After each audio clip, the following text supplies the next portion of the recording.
open house this week will feature guest hosts from the South Mountain Partnership. The South Mountain Partnership is a collaborative network of people and organizations protecting and promoting the agricultural, natural, cultural, and recreational resources of Adams, Cumberland, Franklin, and York counties. Over time, we have transformed into an alliance of citizens, businesses, nonprofits, colleges and universities, and government agencies all working together because we love the place that we call home. Our work can only move forward with the help of our partners, and today we want to highlight the important work they are doing in the region. We hope you will join us. Click the link below or scan the QR code to learn more about our State of the Region project. Welcome to Open House, a program celebrating great people doing great things in our community. I'm Meghan Clark with the South Mountain Partnership, and today joining me is Brandon Hoover, a conservation and recreation specialist with DCNR. Thanks, Meghan. Yeah, thanks for coming out today. So we are doing a partner interview on South Mountain Partnership, and for those that don't know, the South Mountain Partnership is a network of conservation partners and organizations consisting of government offices, county planning agencies, parks and rec departments such as DCNR. So tell us a little bit about yourself, what you do at DCNR, and anything else you'd like to share. Yeah, thanks so much for having me. So I'm a conservation and recreation specialist with the Department of Conservation and Natural Resources, which is our state agency that oversees our state parks, manages our state forests, and also works very closely with a lot of our local municipalities and local organizations, such as South Mountain Partnership, which is a conservation landscape, one of 8 conservation landscapes across the Commonwealth, to focus on really carrying out DCNR's mission, right? And DCNR's mission is to sustain and preserve and enhance the natural resources of Pennsylvania for current and future generations, right? And so we care as an agency, kind of the way I like to describe it is we care deeply about the places people call home, and we want to manage those places well. And so I like to joke and kind of talk about the fact that no matter how hard we try as the human species, we cannot photosynthesize, right? We try really hard in the summer to photosynthesize by laying out, but we can't, right? Because we're not primary producers. We're not like the plants that are primary producers. And so as an agency, right, that is responsible for managing these resources, we as a human species have to take our lives from this world, right? We have to sustain ourselves with the natural resources that we have at our disposal. And what we are really concerned about is ensuring that those natural resources are preserved and enhanced for everybody's enjoyment and everyone's livelihood, right? And so that's kind of the work that we do as in DCNR. For me, in my role, I work for the Bureau of Recreation and Conservation, which is a smaller bureau within the agency. And we're really focused on creating equitable recreation space, right? Because those natural resources are good for people's stress levels and overall well-being to be out in the natural world, right? So we want to ensure that we're creating equitable recreation spaces that are readily available to everybody. And that those spaces are part of everybody's daily kind of fabric of daily lives. And then on top of that, ensuring that they are being sustained with the best environmental practices possible, right? So that's kind of the work that I do, that we do in DCNR. And then my primary responsibility is to work on our statewide comprehensive outdoor recreation plan, which I'll spend a little bit more time talking about. Yeah. Well, thank you for all of that awesome work you do. I know personally I'd go a little crazy if I didn't have all these amazing hiking trails so close to me. So what would you say are some of the fastest growing recreational resources in the South Mountain region? Yeah, so I talked about the fact that my responsibility is to work on a statewide comprehensive recreation plan. And so I'll talk, one of the things that we do every 5 years is to update this recreation plan to ensure that we qualify for federal funding to actually distribute those funds out into the community and enhance the well-being of Pennsylvanians. And we do a lot of research every 5 years when we're developing this plan to see like what are some of the trends and what's happening in the recreation world. One of the fastest growing, or one of the top activities across the state, and it certainly is not it would include South Mountain region, is walking and hiking. Right? Walking, running, and hiking are the top activities by far that most Pennsylvanians really enjoy doing. It's really exciting in the South Mountain region that we do have a lot of really great parks that encourage that. Absolutely. We have some really great trails that encourage that as well, and even more that are being worked on and planned for. The interesting thing is the fastest growing, you asked about the fastest growing, I'm going to highlight two. One is actually our paddle sports. So any kind of canoeing, kayaking, paddleboarding, our water-based recreation is a huge asset for Pennsylvanians. And I think the same could be said in the South Mountain region. And that's twofold. One, I think there is a greater accessibility. We've done a lot of really great work in investing in boat launches and access to waterways. And then the other is, in the face of a shifting climatic patterns, we're seeing a lot more high heat days, right? So days well over 90 degrees or heat indexes that are reaching triple digits. And Pennsylvanians are looking for places to cool off and recreate still outside. And paddle sports is a really great way for folks to do that. So that's a really fast-growing activity, and one of the top activities that people would most like to try. The second one actually is our cycling. Biking, riding bikes, cycling is one of the top growing, or one of the activities that people would most like to try but haven't. And that, I think, is directly connected to the South Mountain region, particularly with Michaud and the Cumberland Valley and some of our really great assets here in this area. We have really great road cycling. We have gravel cycling has boomed, and we have some of the best back gravel roads here. And people come from all over, from Maryland, from Virginia, the DC area, to actually ride some of our, just right here in the South Mountain region. Like, we are a tourist destination for a lot of people for outdoor recreation, specifically around cycling, which is really exciting.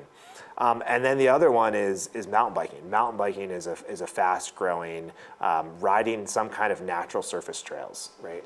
Is a really fast-growing activity.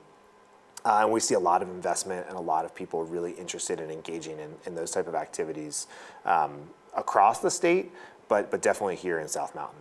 Yeah. Yeah, that sounds awesome. I'll have to get myself into paddling sometime soon then. Well, you mentioned a bit about how outdoor recreation is becoming such a huge thing in the South Mountain region. How would you say environmental health, public health, and economic development are directly tied to the growing outdoor recreation industry? Yeah, those are two really big things that we care deeply about as an agency. Health is directly tied to people's overall well-being, right? And physical health and outdoor recreation, outdoor activities is so incredibly linked. Research from the NIH shows that green space exposure, or exposure to some kind of green space and the activities that occur within green spaces, are actually contribute to approximately 100 different health outcomes, right? So just approximately 100 different health outcomes directly tied to green space. Lower rates of cholesterol, lower rates of type 2 diabetes, lower rates of asthma and other types of health outcomes like that. So health is a really, really important aspect of outdoor recreation, and something that we really value. Interesting, though, in our research, we have begun asking about the connection between outdoor recreation and mental health outcomes. Absolutely. And one of the things that has emerged in some of the work that we're doing is actually seeing that Pennsylvanians across the board agree at a higher rate that they recreate because it is essential to their mental health, right? It's actually at a higher rate than their physical health. And so people are, it's a higher driver for people to go outside and paddle, like I talked about, or ride their bike, or walk, or play pickleball, or whatever it might be, take their kids to the playground. They're doing it primarily because of a kind of inherent desire to be outside, because they see a deep connection with how they feel. And so it's not just our physical health that we, like, that's still very high. People very much so care about their physical health and their connection to outdoor recreation. But the mental health is really a really awesome and unique driver that we're like just scratching the surface on how beneficial it is. But we do know that most Pennsylvanians really, really agree that that is a primary driver of their outdoor recreation.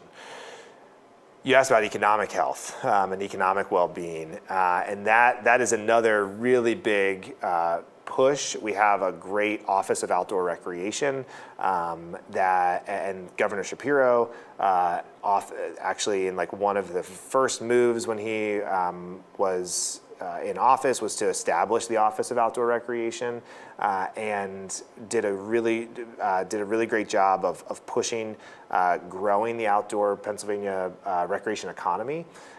We have the sixth. I want to say the sixth largest outdoor economy in the country in Pennsylvania. It contributes about $17 billion annually to Pennsylvania's GDP. That is a lot, right? And what's really awesome about the outdoor economy in Pennsylvania is that it's place-based, right? Like, it's not something that is being taken from the shelf, from an Amazon warehouse in New York or Ohio and being shipped here. It is like you are going out to have an ice cream after you recreate outside, right? You're going out for lunch with some pals after a ride. I cycle, I ride my bike a ton, and like the coffee shop ride is oftentimes like a referenced thing that people do. They know it's a leisurely ride, it's gonna be chill, and there's always gonna be a stop for coffee and pastries, right? And so like those are direct ties to the economic well-being, and they're so incredibly place-based. So for South Mountain, what's really exciting about the South Mountain region and the push for in the South Mountain region for more trails and more connectivity is our trail users, right? Our trail users, horseback riders, mountain bike users, cyclists, hikers, walkers, et cetera. Our trail users are actually some of the highest spenders in a region. Right? So when they go and do their outdoor activity, they're oftentimes going to go and take their family out for lunch, or they're going to go out for a beer, or they're going to check in to a hotel because they're actually have a whole weekend trip oriented around their outdoor recreation, right? And so it's so incredibly place-based, and it's a really great economic driver for a lot of local regions. One of our primary goals is actually to help local municipalities and local communities figure out how to tap into that outdoor economy. And that's the resources that we want to be as an agency. We want to be a resource for communities to do that. And then the other thing is we want to actually help them analyze, right, the actual impact of the outdoor economy on their community, right? So making sure that they understand the numbers and see how many dollars are flowing through their community from the outdoor recreation space, right? And so those are some things that we're working on, are super excited about coming down the pike. Yeah. Well, we're excited to see what comes from that. Yeah. And I can personally say, if you have a rough day at work or something, the best thing for you is going out and getting a good hike in, or walking around the community, seeing familiar faces and businesses, and just so important to preserve that. Yeah, the research shows that it actually reduces cortisol levels like drastically, which is one of the biggest hormone connectors to high stress, right? And so like just being outside is the scientific literature and research shows a significant reduction in cortisol levels. Yep. And so I think it's a great after work activity. Oh yeah, and it's so important. Yeah. And I know we already have so many benefits from all of these factors coming together, but why do you think a regional trail system would be attractive, particularly to this region, and what do you think will be possible in the future from it? Yeah, regional trail connectivity is the #1 requested recreational asset from Pennsylvanians. Oh, wow. It's like the #1. Like if you ask a list of like what are your recreation investment priorities, right? From restrooms at local parks to pavilions and education centers to riparian buffer zones and environmental protection, all these things. Regional trail connectivity is like that consistently shows up over the last 10 years as the #1 priority for investment. And so it's what Pennsylvanians want. They want more trails. And not just more trails, but really connected trails, right? And whether that is for ATVs and other off-highway vehicles, or for mountain bikers or hikers or cross-country skiers or whatever it might be, like people want to be able to get from point A to point B without having to go on a dangerous road network, Yep. right? Or they don't mind going on a road network if it's safe and set aside, right? Maybe through bike lanes or other types of infrastructure like that, that prioritizes and helps pedestrians navigate safely between two different recreation zones or two different recreation areas. On top of that, I talked about the economic side of recreation in downtowns. People want to be able to get from a recreation space to a downtown without having to get in their car and drive, right? They want to be able to say, like, I'm here on this mountain, I'm here, in Michaud or whatever it might be in the South Mountain region, and I want to be able to get to Chambersburg, or I want to be able to get to downtown Shippensburg pretty quickly, and maybe not even quickly, maybe just like I want to be able to get there, and have an ice cream, have dinner, have a drink with my mates, like whatever it might be. And so like that connectivity is really, really valuable. In the Bureau of Recreation and Conservation, one of our primary funding strategies is actually to close trail gaps, right? So gaps in big trail networks. The Cumberland Valley, rail trail here from Shippensburg or in and around Shippensburg, right? There are various like gaps in that trail. Like it could be 1 mile gaps, it could be 5 mile gaps. We have a big funding priority to close priority trail gaps, and we've actually done research to identify the over 200 trail gaps that exist across the Commonwealth, and we want to prioritize like funding projects that are going to close those gaps, either through working with private landowners or connecting with local municipalities, finding unique on-road strategies to connect those trail gaps. There's all sorts of ways that can happen, but regional trail connectivity is like the #1 investment priority for Pennsylvanians, and so we're working to try to make Pennsylvania a really great place to come ride your bike. We're already one of the top states in the country for rail trail networks and just like the total number of rail trails. If we can connect those, it would be a huge asset for the region. Oh, absolutely. Yeah. And I think that would help solve a lot of accessibility issues for people, maybe lack Absolutely. of transportation, and now they have a trail they can easily walk to. Yeah, absolutely. And I'm glad you brought that up because the transportation aspect alone is huge. To be able to get to work or school or right to not have to have 2, 3, sometimes 4 cars per family. Yeah. Right, it's a lower economic threshold to be able to get a bike, even an e-bike. E-assisted bikes are becoming really popular. It's also accessible for older Pennsylvanians. We're becoming an older state. Mm-hmm. Like we have an aging population, and we want to provide recreational assets and resources for them as well. Connected trails are a great way to do that. Yeah. Well, I hope this is a good way to get more people on your trails and Yeah. utilizing those recreational resources. Yeah. So aside from this regional trail connectivity, are there any other passion projects you are currently working on at DCNR? Yeah, I talked about, I'll highlight three. Partnerships and some of we thrive on partnerships. We thrive on working with folks like South Mountain Partnership, like other municipalities who are on the ground doing really, really great work. What we want to be doing now, we're developing this new recreation plan. It'll be available in early 2025. It'll be the 2025 to 2029 outdoor recreation plan. And we've got a few things that we want to work on. One, I already talked about mental health, right? We want to resource mental health professionals. We want to get more messaging out to connect folks to our recreational assets as a Commonwealth, as a state, to try to ameliorate, try to solve some of our mental health crisis, some of the challenges that we experience across Pennsylvania. So mental health is a big project that we want to be working on and focused on. The other is that we want people to recreate more with others.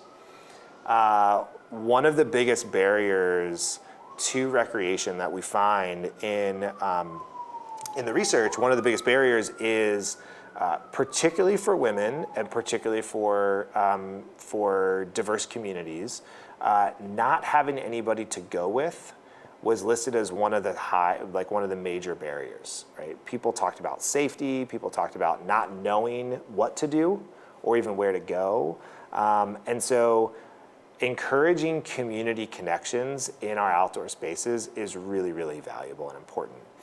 The last time we did a rec plan, it was right before COVID.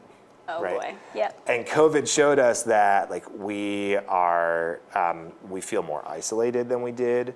We're more digitally native than actually native to our land, and we're missing those connections with others, right? And Definitely. so we want to encourage people to recreate more with each other and with other folks. One of the ways that people do that oftentimes is actually through community, either local clubs, right? And so we want to highlight and encourage and support local clubs that are out there, recreation clubs, whether it's a pickleball club or a mountain bike club, or it could just be a walking or hiking club, right? We want to highlight those clubs that are out there. The other way that people do it is oftentimes through events. Mm-hmm. And we see this a lot in Michaud State Forest. We see a lot on our public lands. There's a kind of a boom in some way, and it only seems to be growing, of major events. And it kind of makes sense, right? Because if you think about it, if a baseball or soccer team, if all they did was practice, right, and didn't play a game, they wouldn't be the two most popular sports in the world, right? True. And I think the same goes for rock climbers, for pickleballers, if they don't have a way to have either some kind of competition or a way to challenge themselves, it's the same as any kind of youth sport league, right? You want to be able to challenge yourself, to showcase your skill set, to show things you've been working on, challenging yourself to be the best or as good as somebody else, or even just being a little bit better at your activity. And events are a really great way to do both, connect with others, and to find ways to challenge yourself. And so you're seeing these events kind of pop up and boom on our public lands. And I think we need to do a better job of navigating those. We need to make sure that they are not preventing other people from using our public lands, right? We don't want our public lands to become privatized through these events. But we also want to support those events because they're highlighting the great assets of our public lands and of our recreational resources, and providing really great opportunities for people. So I think that's a pet project that we're going to be working on. The last one I'll highlight is our sustainable development. Sustainability is huge across the Commonwealth. We have a climate action plan. We're in the process of actually renewing and kind of updating our climate action plan, both to mitigate and reduce our overall contribution to climate change, but also to adapt to our shifting climate. Right, our climatic patterns are shifting. We're getting hotter, wetter summers. Major intense storms, right? We got like 6-7 inches of rainfall, and so we've got to adapt to those things, right? We need to create more riparian buffers that can handle that increased rainfall. We need to navigate and design our parks to be to provide shade opportunities and provide cooling opportunities for people in the face of high heat days. And we also need to ensure that those parks aren't going to be flooded out or left unpopulated because it's so hot, right? So sustainable development in our recreation space is incredibly important. I'm a former sustainability professional before I got into working for DCNR, and so that's a really high value of mine, and I think we're going to focus a lot on that in this next recreation plan. Well, it's clear the passion shows, and I think that's just such a key motivator in getting these projects going. Yeah. So really excited to see how those pan out in the next few years. Yeah. And the South Mountain Partnership is also excited to get started on some of the action plan projects identified in our State of the Region project. Our State of the Region project is a 3-part project. We have a report card talking about some environmental health metrics, communicating those to the region, along with some interactive maps so that you can visually see some of those environmental health metrics in action, along with a set of recommendations that will help keep our region preserved and healthy. And we already talked about a regional trail system, which is one of those action plan projects. But 2 others you might potentially be interested in are surveying our historic resources and visioning wildlife corridors to help connect those key patches of land that maybe don't have as much connectivity anymore. So if there's any projects that might align with that. Yeah, the wildlife corridors are awesome, and I think connecting the South Mountain region to the Kittatinny Ridge conservation landscape, which goes all the way up, actually into and borders New Jersey. Those are really, really important landscapes, particularly for our migratory birds, and so I think it's really awesome that South Mountain's focused on that. The historic preservation is also really neat. I talked about events, right? And like recreationists, people who are doing activities, wanting to connect with others around their activity.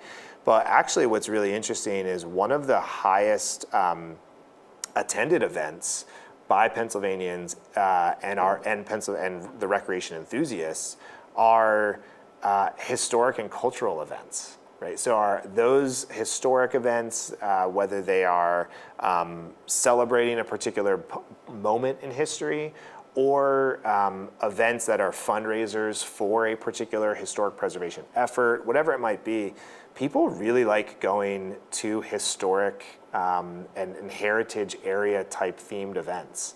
And I think it's really great because what it does, one is it brings people out. It's a thing to do with your family. It can be an economic driver, an opportunity for a region or an organization. And it connects people to the places they call home, right? The places that we occupy, right? Strip malls, when you've seen one TJ Maxx and a Target in a shopping center, you've seen them all, right? And it's nothing against Target or TJ Maxx, right? They're great. We need those places, but in some way we've become placeless as a society, right? Like I agree, I could drive across the country and I could go to one shopping center that looks identical to the next shopping center, right? And that's economies of scale, and it makes sense from a business standpoint to do that. But what it does is it divorces us from the landscapes that we call home, right? The places in the South Mountain region, from northern Adams County to Cumberland County, and beyond. We have a unique landscape here, right? And our historic, by having historic preservation and historic events, it recalls the place of home. It develops that sense of place. And they're really, really important for us to continue to support and highlight the way our region has such a deep-rooted history. Absolutely, and that connection is just so important, especially for organizations like us, because when you feel connected, then you want to help preserve and protect those resources. Yeah. So, and I think that goes hand in hand with the mental health issue, Yeah, getting absolutely. people connected and out there and feeling into their community. I think that'll really help as well. Absolutely. So what does being a partner of SMP mean to you and your organization, and what benefits does it have? Yeah, like I said, we are dependent on our partners. Our partners are fantastic, from municipalities to nonprofits. South Mountain Partnership is a unique partnership in that it is one of 8 conservation landscapes. And these conservation landscapes are priority regions across the state that have unique ecological resources and unique history that it is a strategic investment to preserve and to work in on projects within these regions, right? And so as a Commonwealth that is, and an agency that is responsible for the protection, enhancement, and enjoyment, for people's enjoyment of our natural resources now and into the future, we really look to our conservation landscapes, which have that unique historical component as well as unique ecological component. We look to you all to help us, achieve that mission. And so the South Mountain Partnership is really an awesome model. Of the conservation landscape model is fantastic because partnership defines your success, right? And you talked about that right off at the get-go. It is really about connecting governments, connecting businesses, connecting private landowners and citizens all together to achieve an end goal or an end product, an end project, which ultimately is the betterment of a place, the betterment of a region. And so we really rely on our conservation landscapes like South Mountain Partnership to really achieve those goals of preservation and land preservation, conservation, recreation, historic preservation, et cetera. Yeah. Well, we really appreciate that, and we hope that we can continue benefiting from DCNR, and that DCNR can continue benefiting from us, and that we'll have a lot of work to do together over the next couple years, but it's going to be good work that we're all passionate about. Absolutely, so. Absolutely. Thank you so much for coming out and sharing all of your insight with us. Yeah. And this has been Open House with Community Media. Great, thanks for having me. Yeah, thank you.